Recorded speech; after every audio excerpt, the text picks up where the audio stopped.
su presupuesto la atención de las familias en lo que significa cómo volvió al hogar y en qué condiciones está hoy, eso habla de diferencias discrecionales frente a una población que está devastada en su ánimo y que ha sentido que ha perdido todo. Estamos hablando de que quien le entregó el agua fue auxiliado nuevamente en un 81% por la sociedad civil. Está bien, la fue a buscar a un lugar, pero eso estaba totalmente desorganizado y desarticulado. Las primeras respuestas a la catástrofe de quién recibió la ayuda, volvemos a repetir, cambian los porcentajes si se trata del casco urbano, del casco el anillo que le sigue, que es el suburbano, o si estamos en un asentamiento. Lo que es importante para distinguir acá es que el Estado, a través de sus organizaciones, tuvo menor presencia que la Iglesia. Y se supone que la Iglesia no está para asumir la conducción de la ayuda social. En cambio, entender un plan de contingencia desde el enfoque integral contextualiza lo histórico-social y es entendido como un proceso de transformación sin finalización. Esto implica que a 1 año y medio nosotros ya tendríamos que tener un plan que entienda en las cuestiones sociales y en las redes. La amenaza siempre es histórica y social y el daño deberá producir un impacto en lo material y en lo socioeconómico. Por lo tanto, toda catástrofe tiene una historia natural, pero fundamentalmente tiene una historia social. Cuando la población, en un 57,59%, estuvo afectada entre 0,6 y 1,5 metros de agua en sus casas, estamos hablando de una catástrofe de consecuencias absolutamente digamos, preocupantes y desastrosas para la vida de una persona. Porque estamos hablando que a 1,5 metros en una vivienda ha implicado el arrase de toda la historia familiar, como mínimo, además de la pérdida de los bienes materiales. Cuando tuvo recursos, no los puso a disposición de un comité de crisis, sino que designó una universidad, una facultad, para que desde allí se distribuyeran los bienes. Esto no estaba respondiendo a una organización. Para que tengamos en cuenta, los galpones de 1,59 que pertenecen al Ministerio de Desarrollo Social repartía colchones usados. Y la Universidad de La Plata, a través de la Facultad de Periodismo, repartía colchones de primer estado, digamos, nuevos. Otra de las cuestiones centrales es la población que recibió atención sanitaria. Solo el 22,61% recibió atención directa. Entonces, cuando en el informe nosotros observamos que el Ministerio de Salud informa y da a conocer las postas sanitarias, las carpas que montó, cómo se restablecieron los centros de salud, es absolutamente insuficiente. Y lo vamos a demostrar en otro cuadro cuando le preguntábamos a la gente cuáles habían sido las pérdidas. Y una de las cuestiones centrales que cualquier protocolo de contingencia admite es tomar conocimiento inmediato de cuánta población infantil tenemos para evacuar, cuánta población anciana o adulta con dificultades tenemos para evacuar y si está consumiendo medicación, cuáles son los riesgos para asistirlo inmediatamente.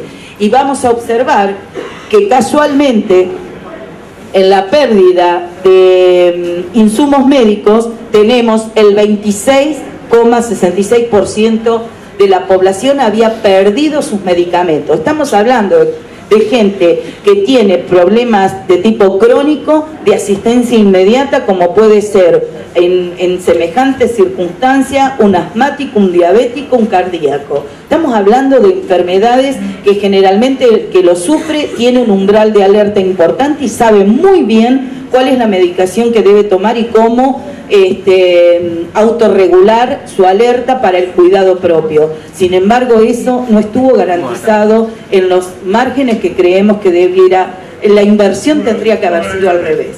Y sin embargo, estamos con un problema muy serio si en una emergencia no se considera esta cuestión que es central para el cuidado de la vida y el cuidado de la salud de la gente. Una de las cuestiones que para nosotros es central, porque este relevamiento creemos que si hubiese estado en manos del Estado hubiese sido de una sensatez enorme, porque nos perfila en cómo proteger derechos básicos para la vida de las personas. Cuando vos en el relevamiento total tenés un 46,11% de personas que teniendo además un ingreso inestable pierde sus instrumentos de trabajo, estamos hablando de un serio problema en lo que sobreviene para su economía doméstica y la protección de los propios, ¿no? Y la conducción de ese hogar. Cuando vos tenés un porcentaje tan alto de pérdida de los instrumentos de trabajo, se hace necesario tener en cuenta en un plan de contingencia cómo vas a soportar financieramente a esta población, cómo le vas a dar un soporte. Sin embargo, para determinados sectores hubo ofertas de créditos blandos en los cuales se seleccionó una población con capacidad para endeudarse. ¿Dónde está la población con los ingresos inestables que además perdió su fuente de trabajo fundamental, que es tener su instrumento para salir a trabajar día a día? Lo que ha hecho esta inundación es desnudar una desigualdad social preexistente a las inundaciones. ¿Qué nos deja como saldo y aprendizaje? Que es imprescindible, y entre una de las cuestiones centrales a nivel internacional es que se recomienda a los países miembros, entre ellos a Argentina, que ante estos eventos no solo se dé información de calidad, sino que se promueva la defensa colectiva. Y para eso hace falta estar informados y dispuestos a compartir con todas las diferencias que podamos tener este tipo de presencia y que no sea una salida individual. Nos deja como saldo esta audiencia que si no hubo otros eventos de inundaciones y de desastres en la región, como las del 2008, en lo que fue el barrio El Rincón, y no se logró un tipo de, digamos, de impacto en el cuestionamiento a las acciones de ciertos funcionarios que tienen responsabilidades enormes frente a este tipo de eventos.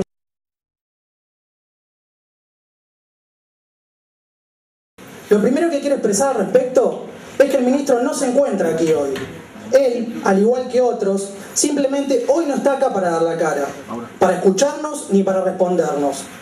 No solo está faltando el cumplimiento de sus deberes de funcionario, sino que le está dando la espalda y faltando el respeto a una ciudad entera, a los familiares de víctimas de la inundación, a los inundados y a toda la sociedad. Su accionar hoy es inmoral y falto de ética, sumado al hecho de que su ausencia no hace otra cosa que acrecentar nuestras sospechas sobre su correcto obrar en esta tragedia. Ricardo Casal se presentó el 30 de abril en una sesión especial del Comité de Seguridad del Senado Provincial a efectos de, según la siguiente denominación tan liviana de la mayor catástrofe evitable en la historia de esta ciudad, tratar la problemática de las últimas inundaciones en la ciudad de La Plata, y que se denominó formalmente informe final. La comisión, como introducción a dicho informe, subrayó textualmente, cito: en primer lugar, destacamos que pese a la buena disposición del ministro Casal a concurrir a la comisión, hasta la fecha no nos hizo llegar diversa documentación requerida, como se había comprometido en la oportunidad. La documentación pedida es la que sigue. 1. Listado de fallecidos en los partidos de La Plata, Berizo y Ensenada, entre los días 2 al 8 de abril de 2013. 2. Listado de todas las autoridades nacionales, provinciales y municipales que participaron e integraron el llamado Comité de Crisis o Emergencia, producto de la inundación del pasado mes de abril, responsables y funciones. 3. Actas suscritas por las autoridades del Comité de Crisis. 4. Protocolos de emergencia en caso de estragos. En consecuencia, esta comisión a la fecha no puede hacer otra cosa que analizar y referirse únicamente a sus dichos. Cierro la cita. Podríamos sacar muchas conclusiones sobre este inicio del informe, pero prefiero reparar en las siguientes. Primera, queda claro que la cifra de fallecidos fue manipulada y por ello el ministro no se atrevió a presentar la verdadera. Segunda, todavía no sabemos oficialmente siquiera quiénes fueron los integrantes del comité de crisis, además de Ricardo Casal, Sergio Berni y Gabriel Bruera. Sí sabemos que nuestro intendente Pablo Bruera no lo integraba por no estar presente en la ciudad. Ni si existen actas labradas que prueben sus declaraciones. Por ende, lógicamente, no conocemos el accionar del comité durante esas horas terribles. Algo inadmisible a esta altura, teniendo en cuenta que recaen en sus personas un altísimo porcentaje de las responsabilidades de las vidas de miles de platenses en ellas. Tercera, podemos sospechar fundadamente por el desenlace de los acontecimientos que no existen esos protocolos de emergencia en caso de estragos que la comisión le solicita presentar, a pesar del extensísimo informe que la UNLP presentó en el 2006 previniendo este tipo de catástrofes. En este aspecto, nosotros debemos saber bien cómo funcionó el comité de crisis. En el informe que envió el ministro Casal, que en el momento de los hechos era ministro del Ministerio de Seguridad y Justicia, dice de manera vaga: se utilizaron todos los recursos disponibles, y no especifica cuáles fueron. Las imprecisiones del informe no permiten con certeza saber si realmente el comité de crisis funcionó como debería haber funcionado. Y eso es algo que debe ser investigado penalmente. Lo mismo le cabe a los otros funcionarios que hoy no están presentes en esta audiencia. Solamente se han remitido a enviar informes prácticamente exculpatorios de la responsabilidad política y penal que les compete. Lo último que voy a decir es que lo último que está agregado en la causa penal es el informe del Colegio de Asistentes Sociales de la provincia de Buenos Aires, el cual yo creo que ya le da la estocada final a este tema. El informe es muy triste porque dice que la evacuación fue realizada para demostrar lo que sucedió después del 2 de abril, mejor dicho, el 3, por el Estado en un 3,17%. El otro 96,83% fueron los vecinos que se ayudaron. También dice que los lugares de refugio fueron en casas particulares en un 78,72%. Y el Estado estuvo absolutamente ausente. Digo, la responsabilidad es previa, pero también posterior, ¿sí? Los vecinos nos merecemos que den respuesta de sus actos previos y sus actos posteriores. El familiar de víctima de la inundación. Poco queda por decir después de todo lo que se dijo. Yo venía con una serie de preguntas. Una pregunta era: ¿no se pudo prever esto habiendo los informes que había antes del 2007? ¿Dónde estaba el intendente Bruera el 2 y 3 de abril? ¿Quién formó parte del primer comité, de la primera mesa de crisis? En la primera mesa de crisis estaba el Ministerio de Salud. ¿Por qué al día de hoy se sigue muriendo gente? Porque al día de hoy se sigue muriendo gente. Fabián habló de que su perro falleció de leptospira. Hay gente fallecida por leptospira dentro del casco urbano. El número 89 en su gran mayoría es dentro del casco urbano. ¿Qué pasó en los barrios populares? ¿Qué pasó al lado de los arroyos? ¿No hay menores? ¿Por qué? Mi pregunta es ¿por qué? Esperaba encontrar gente acá que me respondiera, pero evidentemente en este proceso de ocultamiento se siguen ocultando. Es una pena, los quería escuchar. Quería escuchar a Casal, escuchar a Scioli, quería escuchar a Colia, que es otro gran responsable de estos 89, porque la ciudad de La Plata quedó sin resguardo médico. Por eso el número asciende y sigue ascendiendo. Somos familiares de víctimas, buscamos memoria, verdad y justicia, y trabajamos en pos de eso. Como ya estamos muy cansados, me voy a referir directamente al encubrimiento, pero también porque entiendo que el encubrimiento lleva consigo el crimen social. Lo que quiero decir es que para que haya un encubrimiento necesariamente hay un delito precedente. O sea, el encubrimiento es la respuesta del Estado a el delito, al crimen social que ha cometido. Es más, es la muestra fehaciente de que el Estado reconoce un crimen social en lo que pasó el 2 y el 3 de abril. Y en su reconocimiento reconoce su propia autoría. Entonces, esto es fundamental porque lo más terrible de este ocultamiento es que sigue hasta el día de hoy. Algo muy similar a lo que decía Fabiana. Es un delito que se mantiene en el tiempo, que se renueva todos los días, que sigue operando. Entonces, es importante porque los hechos hablan por sí mismos. 1 año y medio después de la inundación, digamos, la necesidad primera que podría tener un pueblo que está de luto es negada, que es saber la cantidad de víctimas fatales de esa inundación. 1 año y medio después. Es un hecho que habla por sí mismo. Entonces, por más que eso represente una incógnita, en lo que hay una certeza es en la ejecución de este encubrimiento. Si me pongo a detallar las pruebas de eso, tendría que repetir toda la audiencia de nuevo. Entonces, esto le da una autoridad política enorme a las asambleas, porque lo han denunciado desde el primer momento. Acá tenemos un fallo del doctor Arias que viene a, digamos, respaldar jurídicamente lo que las asambleas han planteado en la primera semana de la inundación. Muchas de ellas en su primer encuentro de deliberación, al calor del nerviosismo, de la tragedia en puerta, del cansancio. Entonces, esta autoridad contrasta completamente con que este hecho ha subsumido a los tres gobiernos en lo más hondo de la impunidad. ¿A ustedes les gusta que les mientan en la cara? A mí no, a los diputados les pregunto, ¿les gusta que les mientan? Bueno, ¿qué dice el informe que presentó Casaloy? Pasadas las primeras 48 horas, los reclamos y pedidos por falta de contacto habían sido evacuados en su totalidad. Mentira. El día 5 de abril, a la noche, el doctor Arias se presentó en el hospital de Bonet con el doctor Axat y de manos de la policía bonaerense recibió esta lista.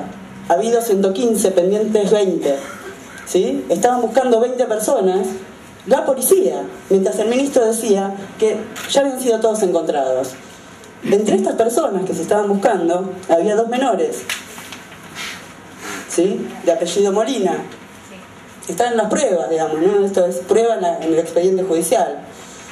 2 menores de apellido Molina. En octubre, mientras estaba investigando, llegan determinadas causas penales al juzgado del doctor Arias, entre ellas la IPP, que tenía la causa penal, que tenía en su poder, en ese momento, en el primer momento, el fiscal Juan Cruz Conomial Corta, y aparece un informe que eleva el Ministerio de Seguridad en la causa penal, en el cual dan cuenta de 18 personas encontradas de este listado.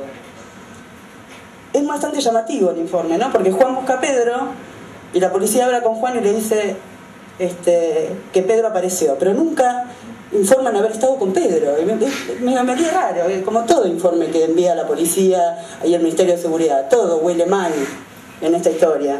Pero me focalicé en el caso porque recordaba el caso de los chicos Molina en la zona del Arroyo Gato. ¿Y qué informan? Que estuvieron con su papá, el señor Ricardo Molina, ¿sí? por la avenida 520.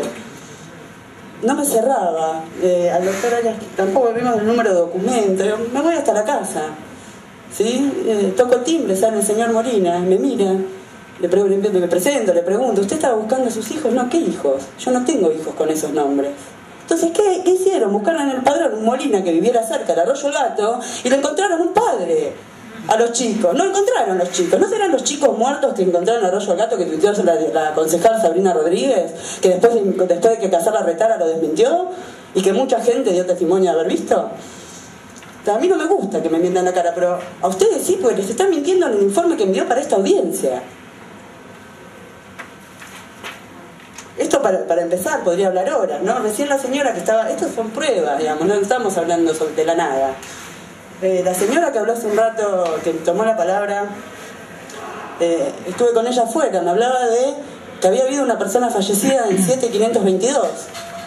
Justo tengo acá los llamados del 911, un par nada más, porque enviaron 5.000 archivos PDF y seguramente creyeron que nadie los iba a revisar. Se equivocaron, ¿no? Porque en realidad para eso venimos luchando. Y acá está, ¿quién hace el llamado del 911? Comandante de teniente primero Amarilla, o sea, un policía llama al 911 y dice que en las arterias de mención, es decir, 7522, acá, se encontraría una persona óbito en el lugar. Se solicita móvil de la jurisdicción. Estos informes del 911 tienen un cierre acá atrás que dice positivo. Cuando se hace una denuncia y no se encuentra nada, ponen negativo. Es decir, es cierto, no hay ninguna víctima registrada en 7522. Lo mismo pasa con el Hospital Rossi, un llamado que hace la Policía Federal, que con Handy se comunica con la central allá en Azopardo. Llaman desde Azopardo al 911 de acá y dicen que en el Hospital Rossi había un hombre que se ahogó y no lo pueden identificar. No tenemos registros de este hombre. Bueno, así puedo contar toneladas, pero estos son dichos de la misma policía. El esclarecimiento de los fallecidos que hubo en La Plata, nadie lo quiere hacer, porque a nadie le importa, porque es más fácil decir que no hubo menores muertos, o es más fácil decir que es un mito el que hubo tantos muertos como hubo, pero los hubo.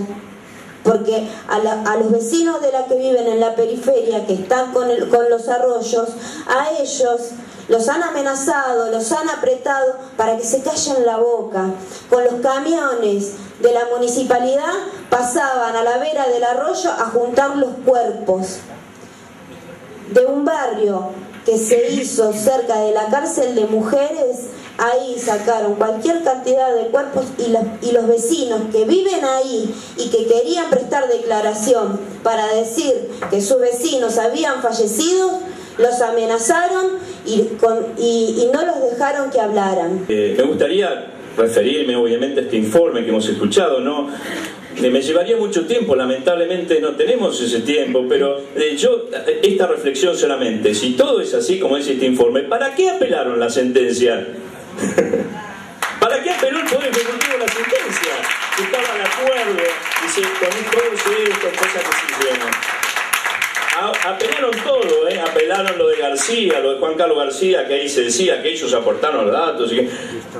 No mintamos más, la gente no es tonta. O sea, no nos escuchamos y encima nos tratan de tontos. Yo como juez y también como ciudadano,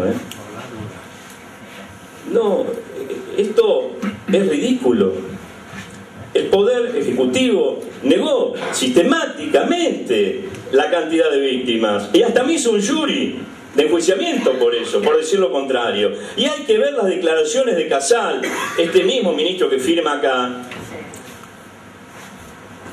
el día 6 de abril, donde nos trató con muchísima dureza, tanto a Julián Axat como a mí, por contradecirlo.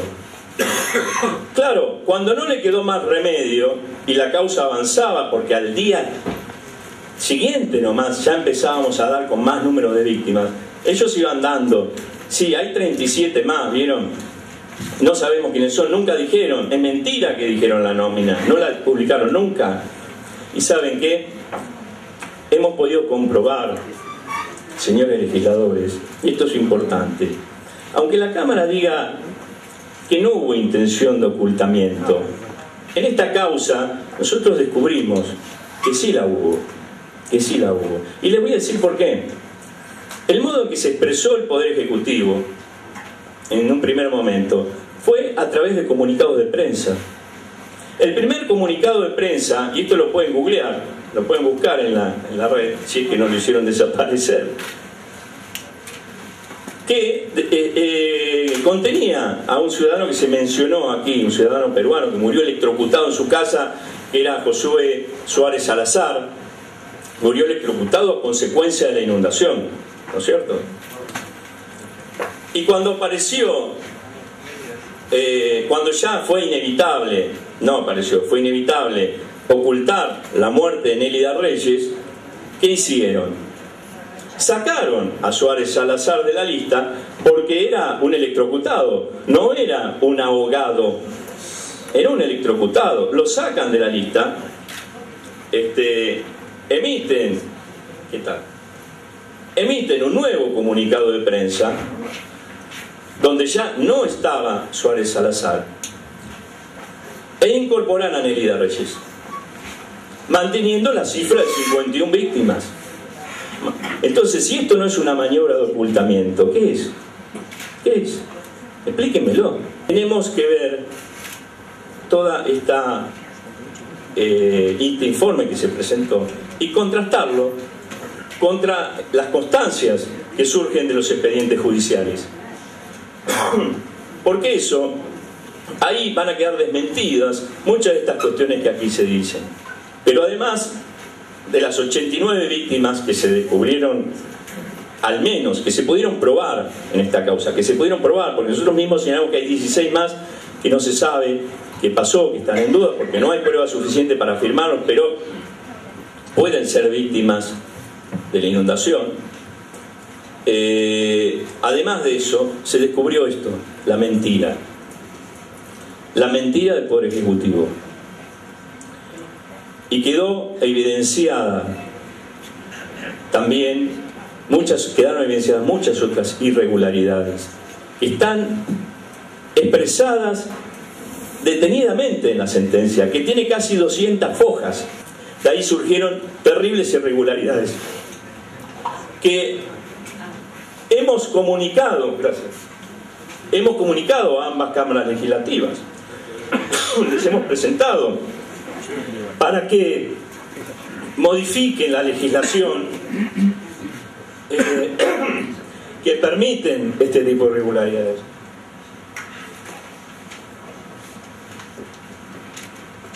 Ningún legislador vino a verme.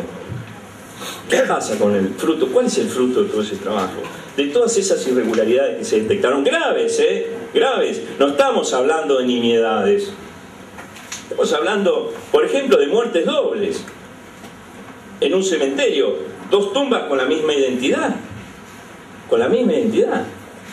Tuvimos que hacer la exhumación el último día hábil del año, el 30 de diciembre, para poder determinar cuál de los dos era Raúl Jaime Isla. Uno era él, el otro todavía no sabemos quién es. ¿Quién es? Puede ser una persona de las desaparecidas durante los tiempos de democracia. Pero no es el único, no es el único. Tenemos muchas de estas situaciones que surgen de un archivo que está en la pericia de Gendarmería, porque tuvimos que llamar a Gendarmería Nacional. Les decía que estas maniobras fueron urdidas el mismo día de la Ciudad de La Plata, y el comisario Pablo Vázquez, a cargo de la Superintendencia de Policía Científica de la Policía de la Provincia de Buenos Aires, ambos señalados en el informe de la Comisión Candela que produjo el Senado de la Provincia de Buenos Aires y que se le pidió al Poder Ejecutivo, se le requirió al Poder Ejecutivo que lo separe de sus cargos. El Poder Ejecutivo no lo separó, y por no separarlo pasaron estas cosas que ocurrieron también en la inundación. Estas mismas prácticas de la policía que se mantienen. Hay que leer el libro de Adelina Lalle, donde explica esta situación en la época del genocidio, y cómo eso, leer luego el libro de Soledad Escobar, que es la segunda parte, cómo esas cosas siguen sucediendo en la actualidad. ¿Qué pasa con estos funcionarios?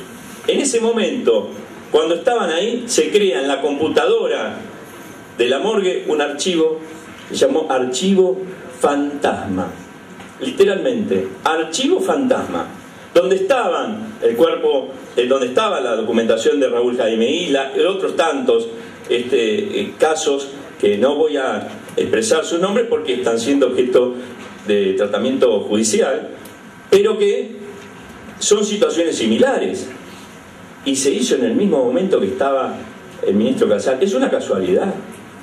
Tendría que dar explicaciones, como tendrían que dar explicaciones también por qué no se sancionó a ningún funcionario. No se sancionó a ningún funcionario. no funcionan los sistemas de responsabilidad en la provincia de Buenos Aires. No hay funcionarios procesados, ni siquiera investigados. Atencio recorrió la morgue del cementerio y dijo que no hay ningún cadáver que se corresponda con el temporal, día 10 de abril. Mentira.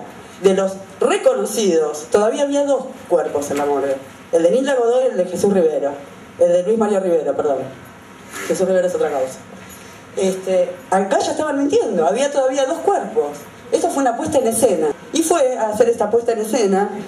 Y en ese momento, mientras en una computadora se labraba el acta de esa inspección ocular, que fue una vergüenza porque no inspeccionaron absolutamente nada, en otra computadora se creó el archivo fantasma. Y es literal, se llama archivo fantasma con mayúsculas, es un XL, es un archivo Excel, donde aparece un listado, ¿sí?, de personas fallecidas que ya habían pasado por la morgue. Entre ellos está el caso Isla, que fue el caso testigo, esto de los entierros con identidad falsa, Cata Liberti, Flores.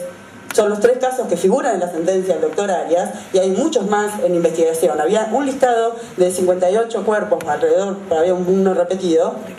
Los son muy prolijos. ¿Y qué se pone en marcha a partir de ese listado? Este mecanismo de inscripción de defunciones falsas, es decir, personas que ya habían, defunciones que ya habían sido inscritas, ¿sí?, se vuelven a oficiar, a pedir desde la morgue a las fiscalías que emitan los oficios al registro de las personas para que se inscriban estas defunciones utilizando un formulario que se llama formulario 25. El ministro Casal obró deliberadamente para encubrir el número real de fallecidos. Con el debido respeto a Paola García y su familia, utilizo como ejemplo su caso por ser muy claro y gráfico en la exposición de un método sistemático empleado. Paola encontró a su papá Juan Carlos García fallecido en plena calle bajo el agua. Lo retiró con ayuda de unos muchachos y lo apoyaron sobre la rambla de 32 y 21, donde no había agua. Paola estuvo allí desde las 6:30 de la mañana hasta las 2 de la tarde, 7 horas y media. Unos policías que la acompañaban en el lugar especularon con su dolor. Le dijeron que la morguera solo juntaba 3 cadáveres por viaje, con claras intenciones de desalentarla en su espera, para que finalmente se comunique con una casa de sepelios que retire a Juan Carlos. Hecho por el que se inclinó muy entendiblemente, pretendía acabar con ese dolor. Hoy sabemos que el comisario Héctor Bayón estuvo personalmente en esa escena. En la misma funeraria, la doctora Viviana Sansone les pidió rápidamente el certificado de defunción. El caso es que en una muerte traumática en la vía pública, esto no puede hacerse. Deben cumplirse pasos procesales, iniciarse una acción penal. El cuerpo debe pasar por la morgue y someterse a una autopsia. Un dato es que la doctora en cuestión se desempeña como médica forense de la Policía Científica Bonaerense. Por ende, no ignoraba los pasos correctos que debían realizarse. Todo lo contrario. Entonces, ¿por qué omitirlos? Otro dato interesante. En una parte de su declaración en la sesión especial del Senado, el ministro Casal manifestó textualmente, cito: en esa circunstancia nos avisaban permanentemente con handy, tanto la policía como bomberos y otras personas que estaban trabajando, amén de los llamados al 911, que había muchísimas personas en condiciones de exposición al torrente hídrico. Aquí observamos que la comunicación entre la policía y el comité de crisis era claramente fluida. Un policía no podía no saber que una autopsia en un caso así era totalmente indispensable, menos un comisario. Un último dato es que un empleado de César Albarracín, subsecretario de Seguridad y colaborador de Casal, estaba al tanto del caso de Paola, que las irregularidades hacían pasar a la muerte de su papá como una muerte no vinculada a la inundación antes del confeccionado de la segunda lista de fallecidos, y sin embargo Juan Carlos no figuró en esta tampoco. De hecho, hablando ya, yendo un poco a la causa penal, que es justamente de lo que me toca hablar a mí, hicimos la denuncia el día 8 de abril. Ahí empezó nuestra peripecia, porque estaba de turno el doctor Condomiel Corta, estaba de turno el doctor Atencio, pero era una papa caliente, nadie la quería, Entonces, pasaron más de 10 días y todavía no se decidían qué fiscal era el que iba a entender en la causa. Tuvimos que pedir un pronto despacho, considerábamos oportuno que las autoridades administrativas pongan documentación a disposición, cuestión de que nos costaba creer que voluntariamente lo iban a hacer, hasta solicitamos que se pida una orden de registro cuando todavía no tenemos fiscal. Estamos hablando de alrededor del 12-15 de abril, no recuerdo bien ahora. Todo eso quedó en la nada. Mucho menos el tema de pericias respecto a los acueductos. No existe al día de hoy, y no va a existir, una pericia respecto a si estaban tapados o no los conductos pluviales de la ciudad de La Plata, porque tarde no se puede hacer esa pericia, hay que hacerlo inmediatamente, no la vamos a tener nunca. Entonces, después de mucho andar, conseguimos